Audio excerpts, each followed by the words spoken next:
فما بكت عليهم السماء والأرض وما كانوا منظرين. Note the words, heaven and earth wept not for them. A recently unearthed pyramid text has granted us new insights into the meaning of this verse. The pyramid text reads, "The sky weeps for you, the earth weeps for you, when you ascend to heaven as a star." Here, the pyramid text praises Pharaoh, claiming that upon his death he will ascend through the sky and claim supremacy of the heavens by becoming a star. We can see that the Qur'an quotes the pyramid text directly in its rebuttal of Egyptian adulations of Pharaoh. What's amazing is that knowledge of the ancient Egyptian language of hieroglyphics was lost to mankind at the time the Qur'an was revealed. It wasn't until the discovery of an artifact known as the Rosetta Stone in the 18th century, over 1,000 years after the revelation of the Qur'an, that mankind has been able to fully decode the hieroglyphics. Welcome back to Meem Studio Channel.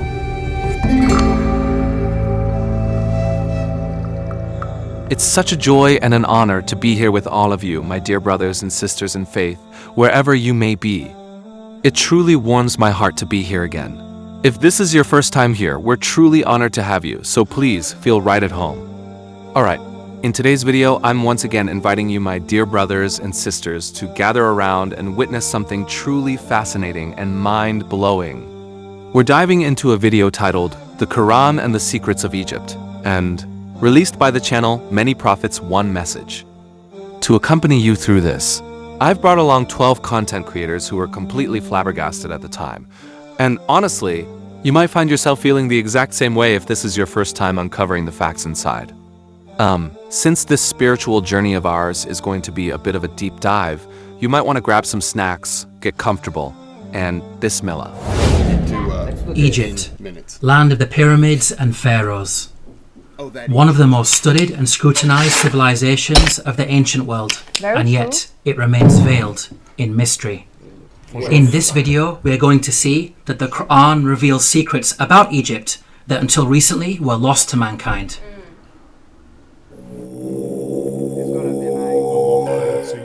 Pharaoh was a tyrant in Egypt, enslaving and persecuting the children of Israel. The Qur'an states the following about the death of Pharaoh and his supporters. فما بكت عليهم السماء والأرض وما كانوا منظرين. Note the words, heaven and earth wept not for them. A recently unearthed pyramid text has granted us new insights into the meaning of this verse. The pyramid text reads, "The sky weeps for you, the earth weeps for you, when you ascend to heaven as a star." Here, the pyramid text praises Pharaoh, claiming that upon his death he will ascend through the sky and claim supremacy of the heavens by becoming a star. We can see that the Qur'an quotes the pyramid text directly in its rebuttal of Egyptian adulations of Pharaoh. What's amazing is that knowledge of the ancient Egyptian language of hieroglyphics was lost to mankind at the time the Qur'an was revealed.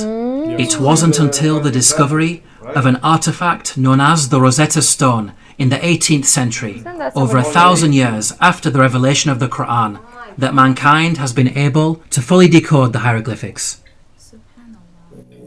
Oh, I don't know why I don't like that sound at all. It's so creepy. What is that supposed to be though? Like, what is the editor thinking of when he put this sound? Ken. Whenever they found the hieroglyph, it said the sky weeps for you, the heavens weep for you, talking about Ramses II.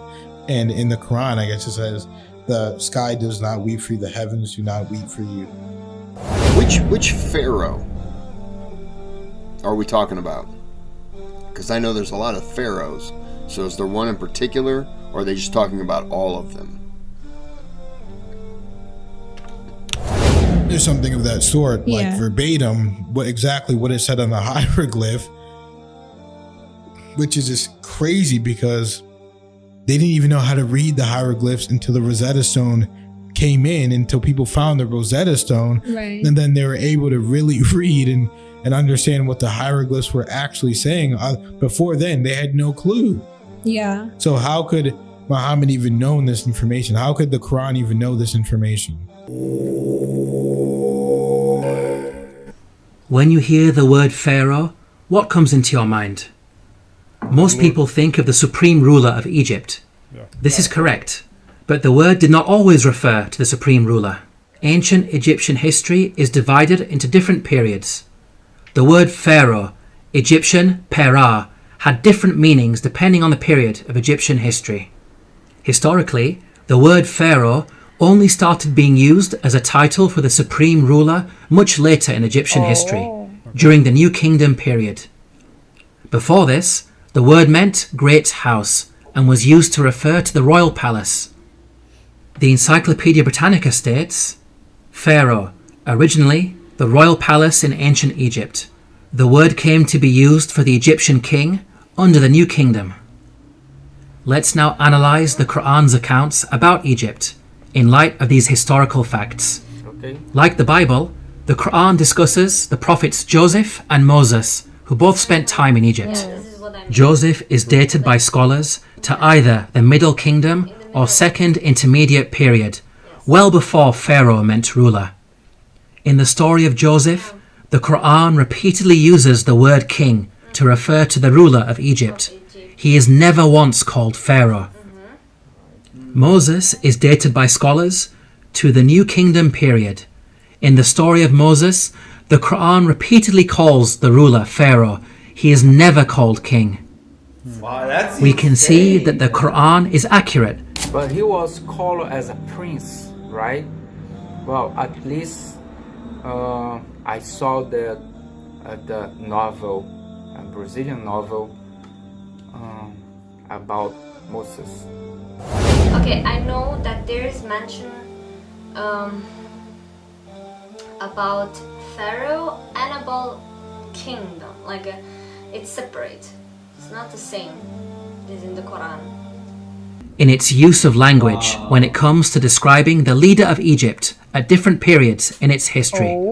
How could the author of the Qur'an have known this? True. The only source of information about ancient Egypt that would have been readily available are the Bible-based stories.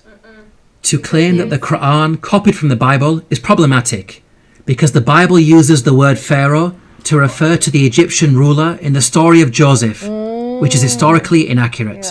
The Qur'an cannot have copied from the Bible because the Qur'an corrects the Bible. I heard this argument before that the Quran copied the Bible. However, if the Quran copied the Bible, it would copy the mistakes, the historical mistakes found within the Bible as well. And apparently that didn't happen. Subhanallah, do y'all know this? What in the world? Subhanallah. The main thing I've learned here is the Quran.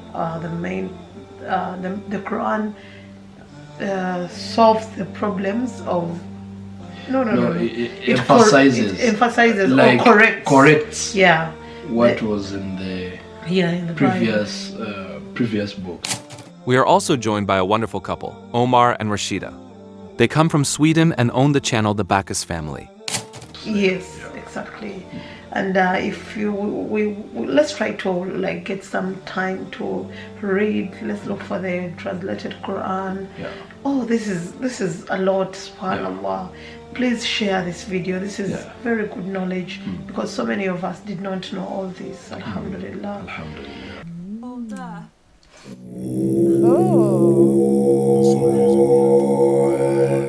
The Bible explicitly states that at the time of the Exodus, the Israelite men were vast in number.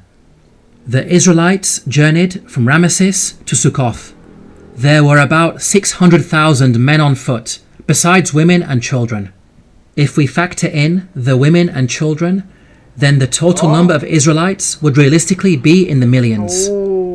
This claim of a vast nation is problematic in light of other information that the Bible provides. Firstly, Pharaoh is said to have appointed 2 midwives to deliver and murder Israelite babies. The king of Egypt said to the Hebrew midwives, whose names were Shipra and Puah, when you are helping the Hebrew women during childbirth on the delivery stool, if you see that the baby is a boy, kill him. Brutal, eh? Yeah, I saw that at the novel also. Wow.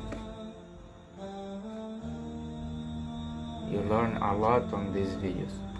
2 midwives would only be sufficient for such a task if the Israelites were small in number and giving birth to a manageable number of babies. 2 midwives would not be sufficient for a vast nation of millions. Secondly, the Bible tells us that after the Exodus, God informed Israel that they would not be granted the land of their enemies straight away. But I will not drive them out in a single year, because the land would become desolate and the wild animals too numerous for you. Little by little, I will drive them out before you, until you have increased enough to take possession of the land. Note the reason for the Israelites being denied immediate possession of the land. It is said that wild animals will overpower them. Such a statement only makes sense if the Israelites were small in number and not a vast nation of millions, as the Bible claims. By contrast, the Qur'an states that the Israelites were only a small band at the time of Moses. فأرسل فرعون في المدائن حاشرين إن هؤلاء لشرذمة قليلون. We can see that the Qur'an fixes the contradictions that are present in the biblical really narrative. Fascinating. When I was reading the Quran, those details didn't really struck me. I was much more impressed, as I said prior, with the Tawheed, with the monotheism found in the Quran. But now, the way that it's explained here in this video, I start to see the correction of the historical mistakes within the Bible. It makes the Quran even more impressive.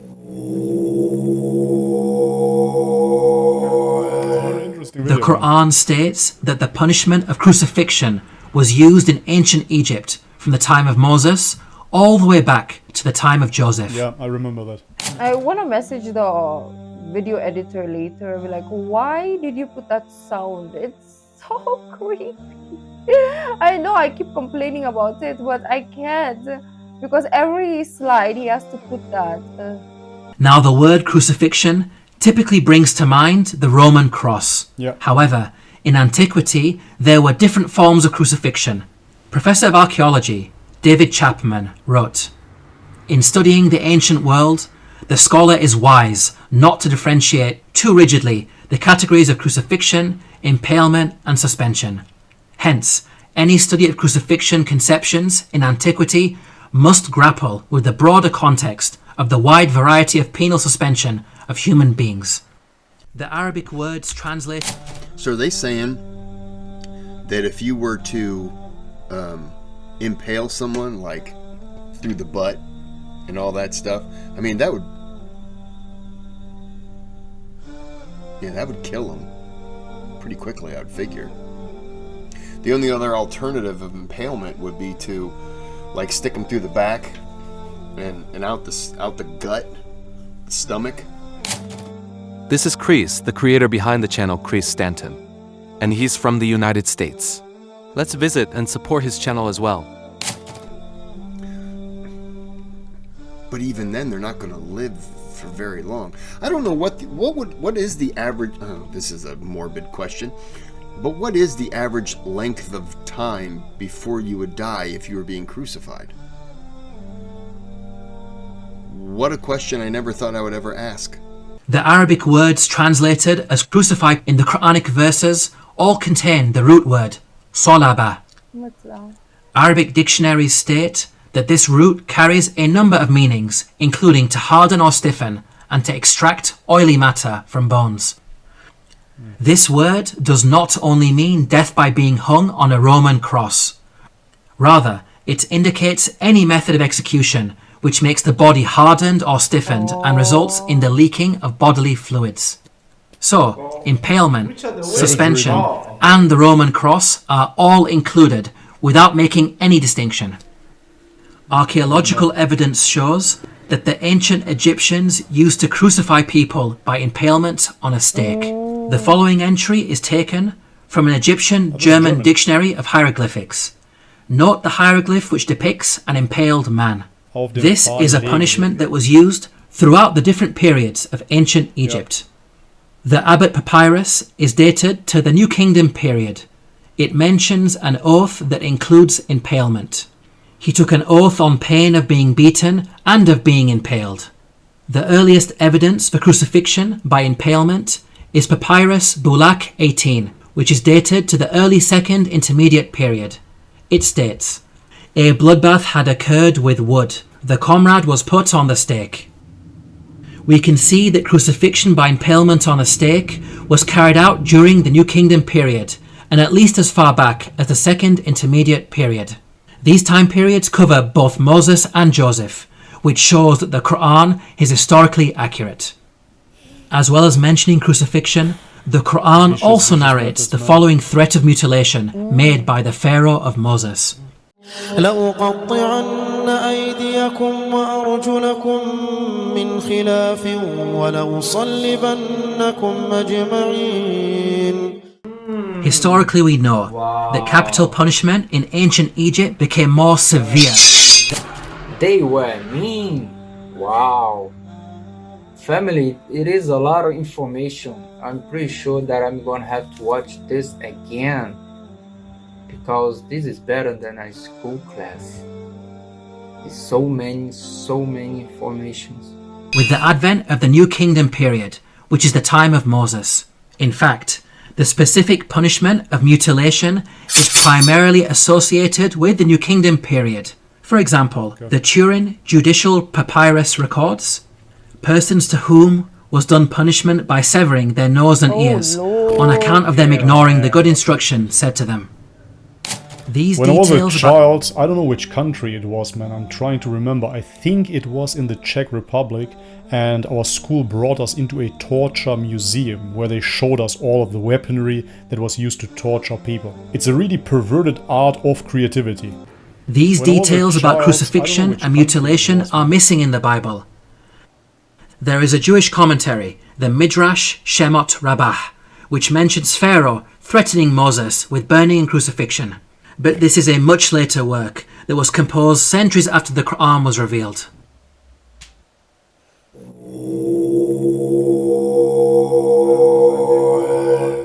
Neither the Bible nor Qur'an identifies the Pharaoh of Moses by name. We can use the details provided in the scriptures to try to identify the Pharaoh. Both scriptures speak of the Israelites being taken into slavery before the birth of Moses. The use of Semites for slave labor occurred only during the New Kingdom period. So, we can place Moses somewhere in the New Kingdom period. This gives us a list of 33 possible pharaohs. Both scriptures also speak of an exodus of the Israelites out of Egypt. The Merneptah stele is an important artifact that contains the first explicit reference to Israel in the archaeological record. I just want to take a second to stop and talk about this video. This video is insane. I mean, how they found all the sources put together. Oh my god, that's great work. I love this channel, really love this channel. We need to keep on checking out videos from this channel, hoping they will not mind someone reacting to their videos, of course, come on. But this is really interesting, I really like it. It is dated to around 1208 BCE.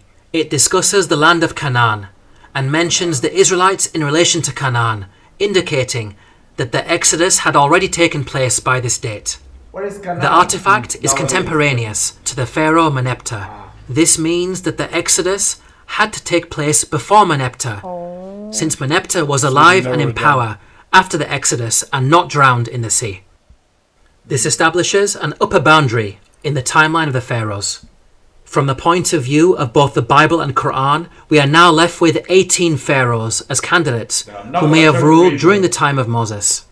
Let's now delve deeper into the biblical narrative.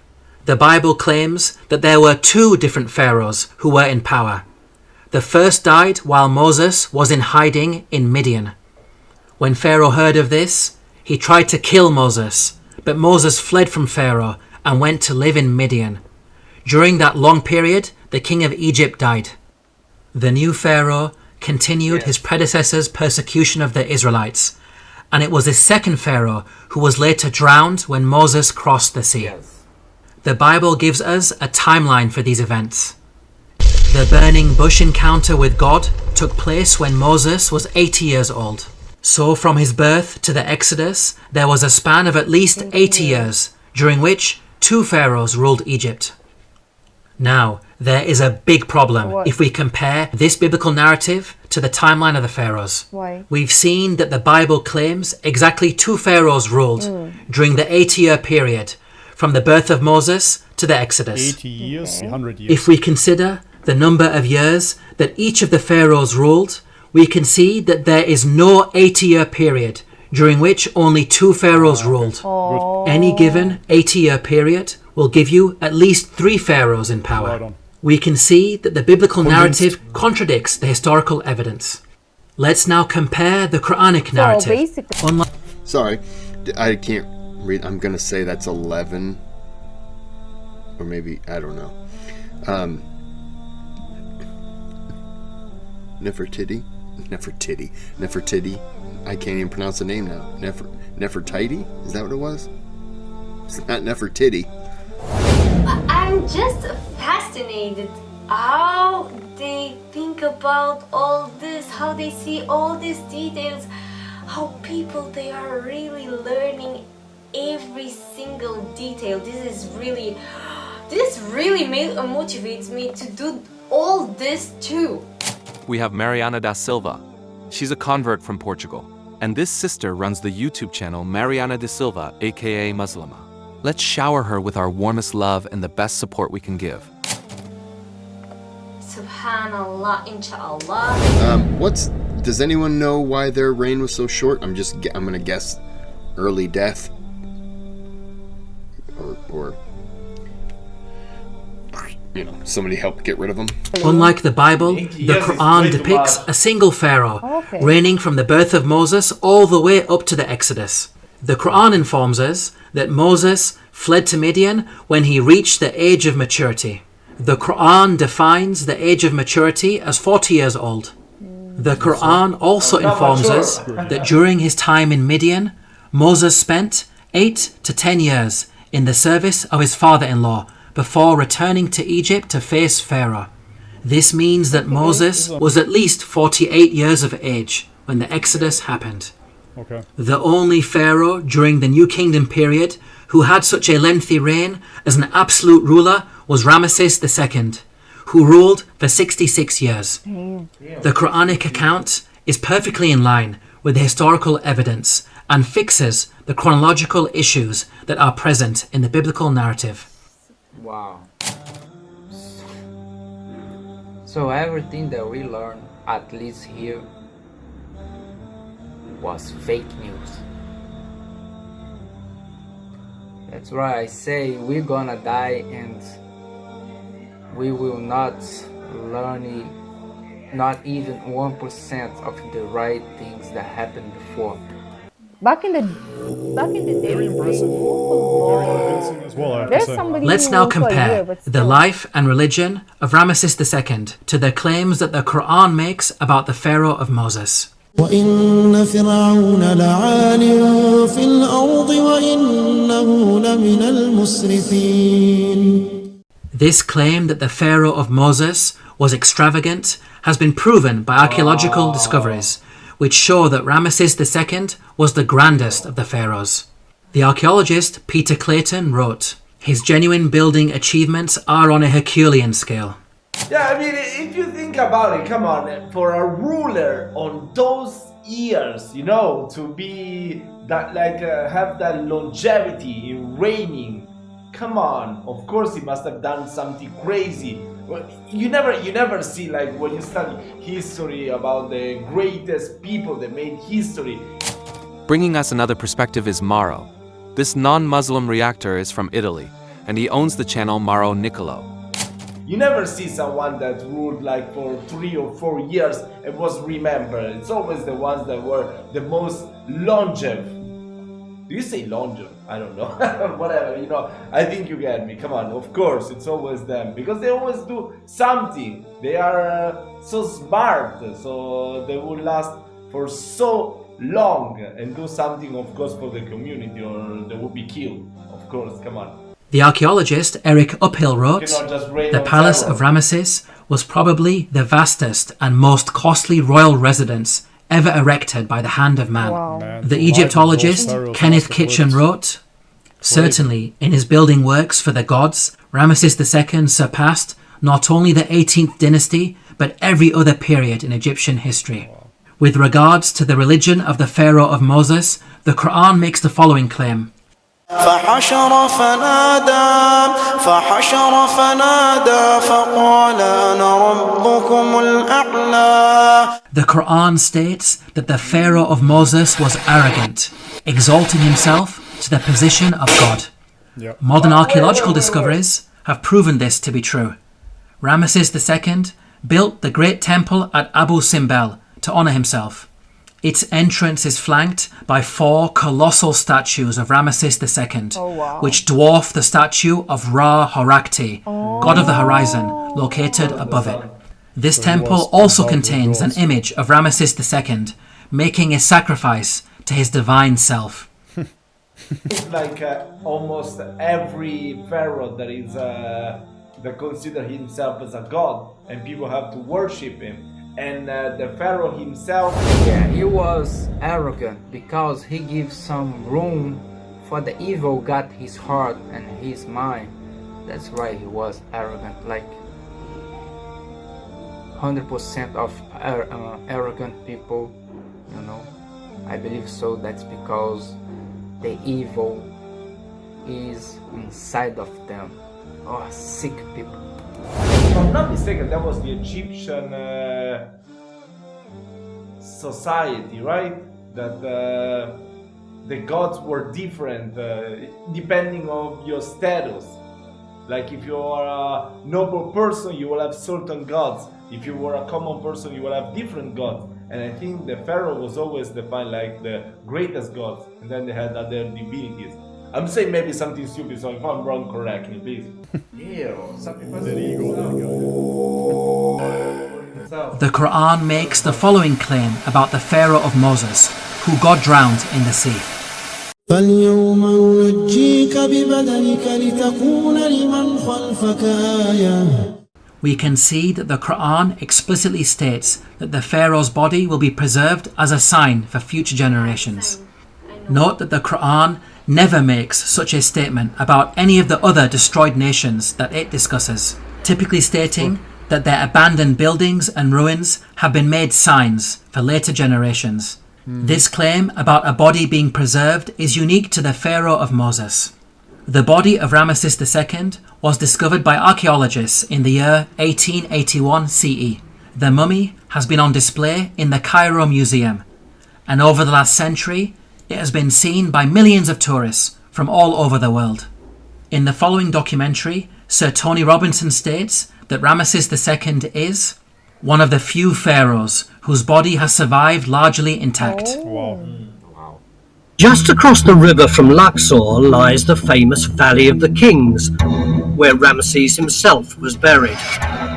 His mummy was discovered in 1881. One of the few pharaohs whose body has survived largely intact.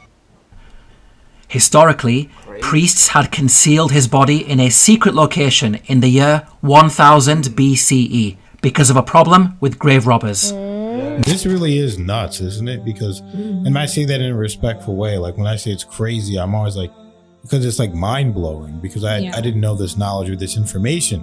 So to me, it just really seems like, it really seems unbelievable that the Quran could come from one person. Like that's why I see the reverence for Muhammad in that way, peace be upon him, because man, the literature that he wrote, I mean, this is just crazy. He wrote this whole thing, like. Then we have this lovely couple from the US, Han and Kelly. They run the Han Meditations channel. Even as non-Muslims, their respect for the recitation is truly beautiful. Let's show them some appreciation and support their channel. And it's talking about ancient Egypt and the stories of Moses and Jesus. And you have to keep in mind, this whole story time period was over 1,000 years before and in ancient Egypt, so a completely different language. You said that the body was lost for 3,000 years. I mean, this is like, what the heck is going on? Long time. Nothing was known about his mummy in the intervening period of almost 3,000 years. At the time the Qur'an was revealed, the whereabouts and fate of Pharaoh's body was unknown. During the 3,000-year period in which the body was hidden, it could easily have been damaged or stolen. It may have even remained lost forever, locked away in its secret location, never to be rediscovered. If you think about it, these statements in the Qur'an are not only historically accurate, but also represent quite a bold prophecy.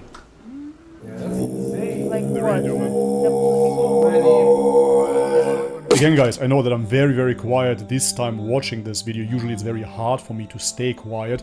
However, this video is very long, so I want as little interruptions as possible. And on top of that, this information is new to me, so I'm really sitting back here and learning. We've been watching the new Netflix show about Moses. Yeah. So we should probably do a review on that. We should probably actually watch the full first episode again tonight. It actually gave some good context for this. Yeah, it did. Because you forget a little, you as a child, you know the story, watch the shows, but you forget a little bit of the details. Time, it's like you're not gonna remember every little thing that's happening with it. The Bible informs us about a series of plagues that God brought upon Egypt. The book of Exodus informs us that the first 6 of these plagues are as follows. First, the Nile was turned into blood. Second, masses of frogs. Third, swarms of mosquitoes. Fourth, swarms of flies. Fifth, the death of livestock. Sixth, boils on people and animals. Now at first glance, this series of plagues in the biblical narrative may seem random and unrelated. However, the Qur'an sheds light on these events. The Qur'an states the following about the divine punishments against Egypt. فأرسلنا عليهم الطوفان والجراد والقمل والضفادع والدم آيات مفصلات فاستكبروا. Notice the first punishment mentioned by the Qur'an, a flood. This is an important detail that is not found in the Bible.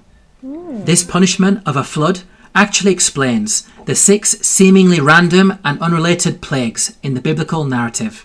A flood would result in high concentrations of red earth entering the Nile River and causing a blood-like colour, killing fish and making the water undrinkable, as described in the biblical narrative.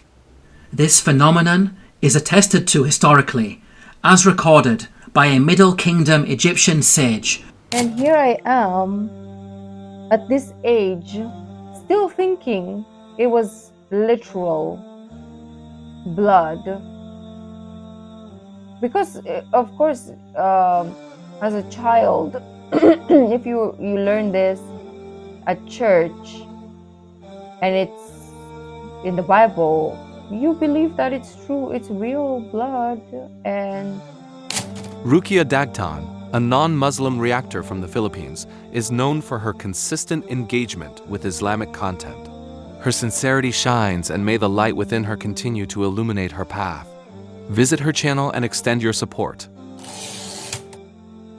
that's it, you just leave it as is, right? But as you grow up also, you kind of like think, how did this happen? But then you also realize, but it's God, so why question it, right? But that makes sense. This explanation makes sense too, right? See, the river is blood. One shrinks from other people and thirsts for water. The rest of the biblical plagues are also easily explained as a consequence of the flood. Frogs, mentioned in plague number 2, are known to fill the land after Nile floods. The death of the frogs recorded in the biblical narrative can be caused by contamination of anthrax that was carried over from the rotting fish. Mosquitoes, mentioned in plague number 3, proliferate after Nile floods, as the pools of water left over from the flooding would have allowed them to overbreed. Swarms of flies, mentioned in plague number 4, would be brought about by the massive death of frogs on the land. The death of pasturing livestock, mentioned in plague number 5, can be explained by anthrax, as brought on the land by the frogs.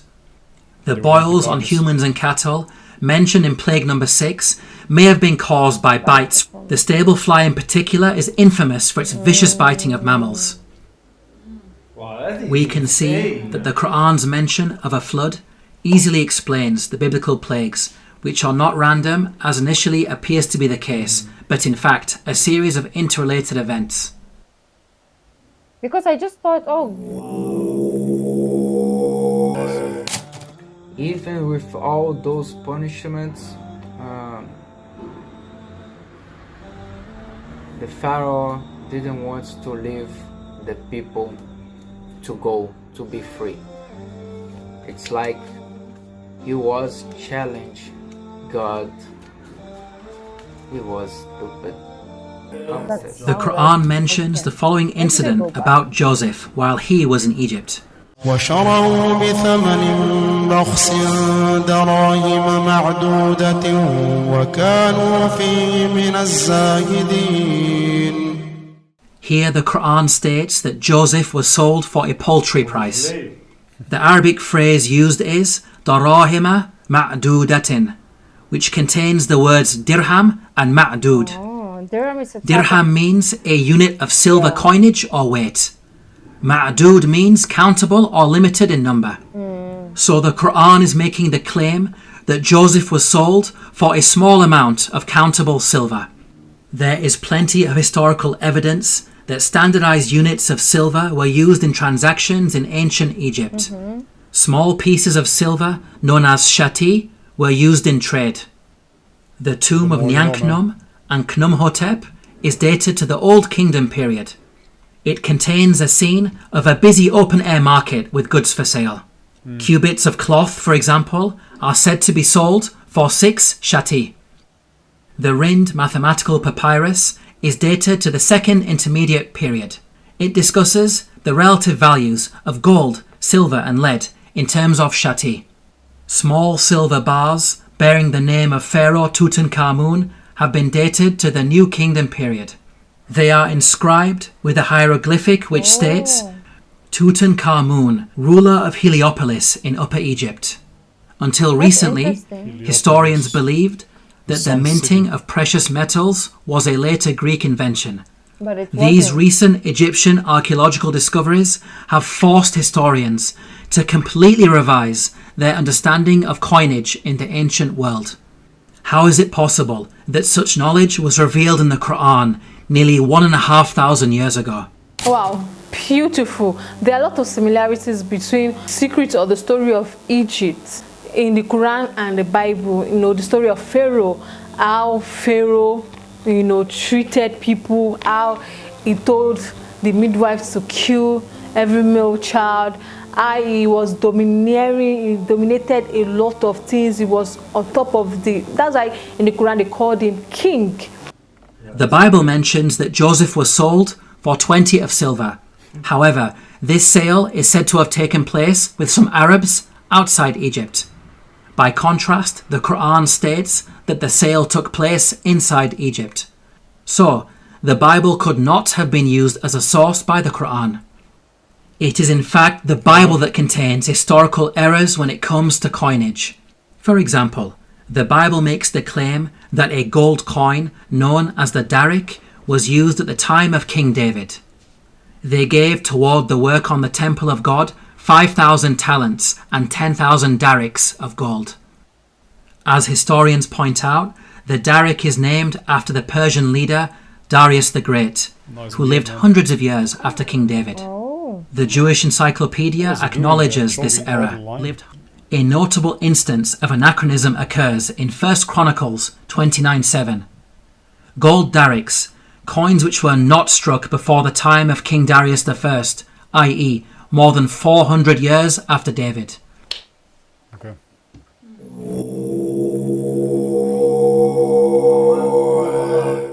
They're saying that it's always been thought the Greeks invented coins, and the pharaohs, well, the Egyptians, they were using coins way before the thought that the process had been, not the process, basically they'd been using them since before the Greeks invented them. Well, most of us, we know that the Bible was modified a few times, and we know the Catholic Church, the Vatican, they hide a lot of things from us, from the humans. Oh, this is so interesting. Oh my god. This is so interesting. This is so amazing. All this is so amazing. Subhanallah. Did I get that correctly? And this is that the Quran points that out, and so now they've had to change it. Did every pharaoh have coins minted after them? And to be honest, I don't trust them anymore. No way. That's a lot of secrets that has to come out, and I'm pretty sure there is a lot evil secrets on the Vatican. Allex Rodrigues. He is the owner of Allex Rodrigues Reacts from Brazil. Don't forget to check out his channel and support him as well. Probably if some Catholics gonna blame on me, I really don't care. That's what I think, and it is what it is. That's what I think. Can't trust anymore. Oh, were all the coins the same, or was it just a piece of silver? Boom. Because I mean, I'm pretty sure they don't do them the same way. In terms of, you know, did they go by size, shape? Was it a certain amount of weight? And then they, I mean, it was, you know, it's like a dough ball. You gotta do your best to flatten it out with the heat and everything, and they're not all gonna be identical.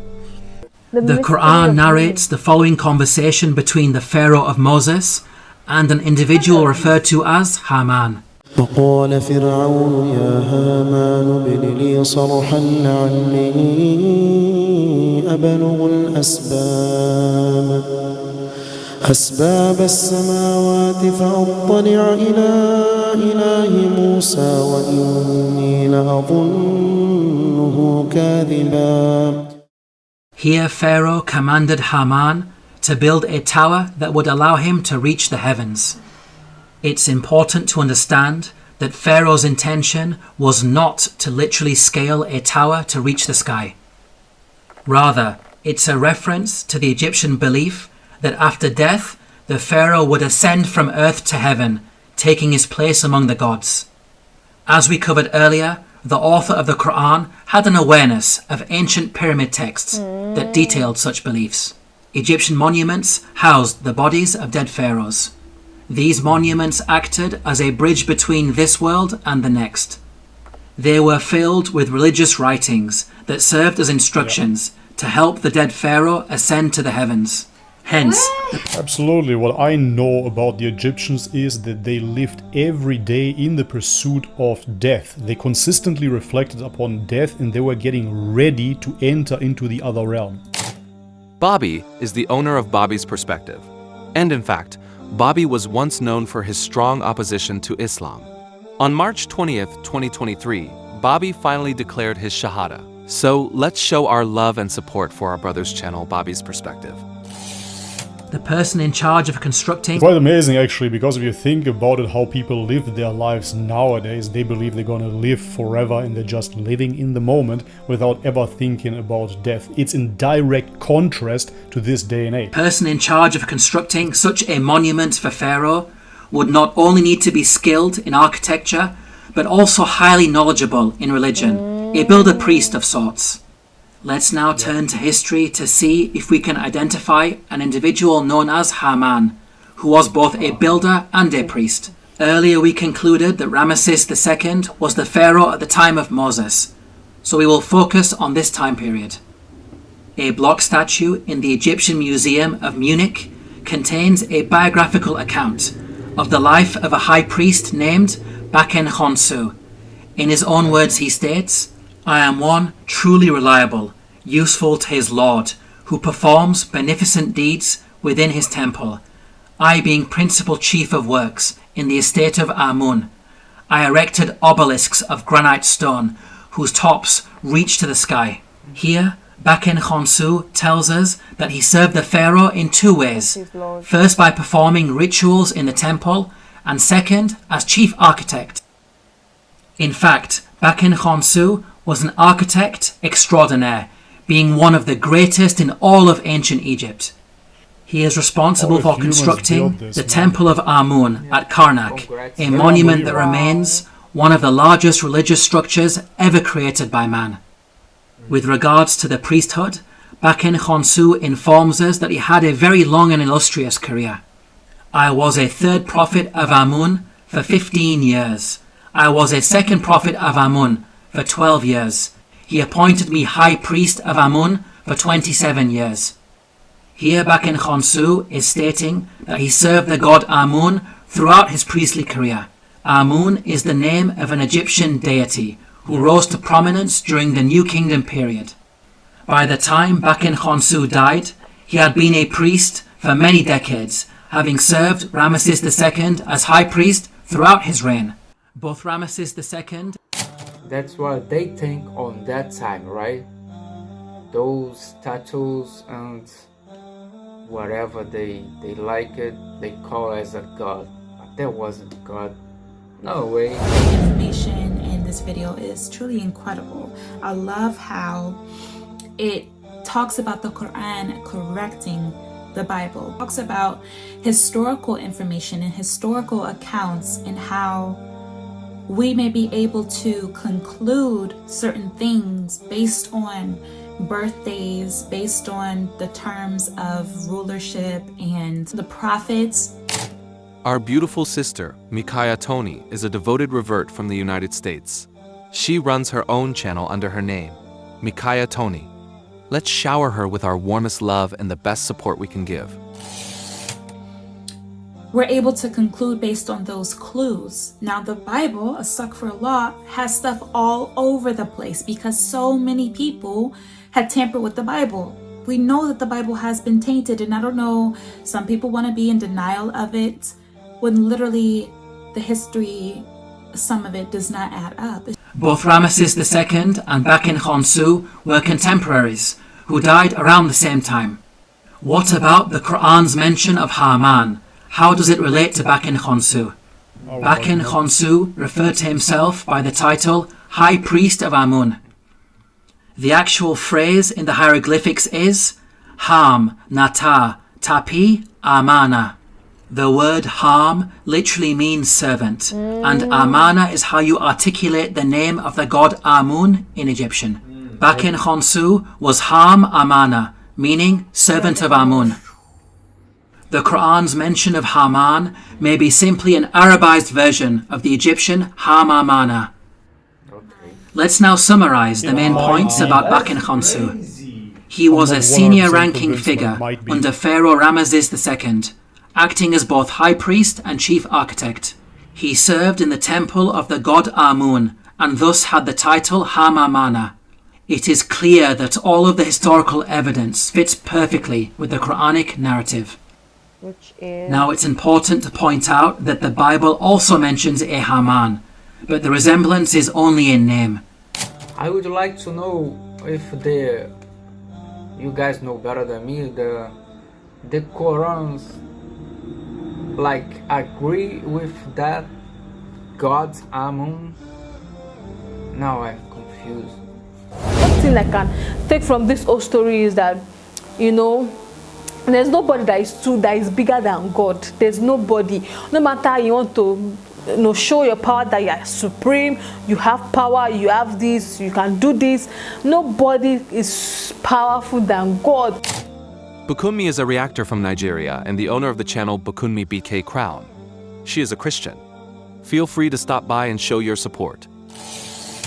And when God sees that you are, you know, you are trying to take his role, you are trying to see people as nothing, trampling on them like as if they are nobody. That's when God will step in and say, no, you are too arrogant. Because Pharaoh was arrogant, he was proud, he was a... The biblical Haman served under a Persian king and bears no relation to the Quranic Haman of Egypt. Oh, wow. Yet again, these are details that are completely missing in the biblical narrative.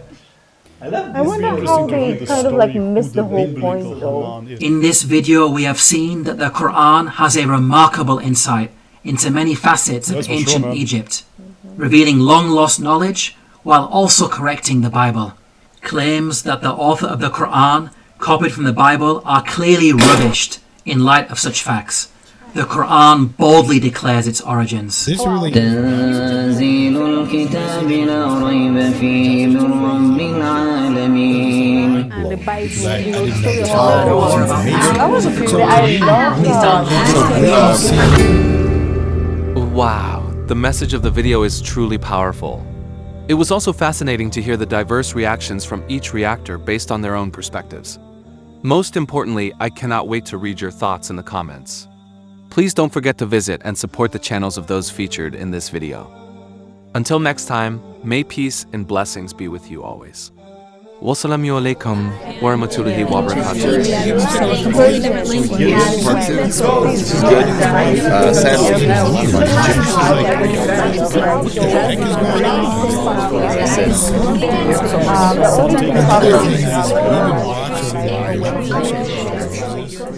So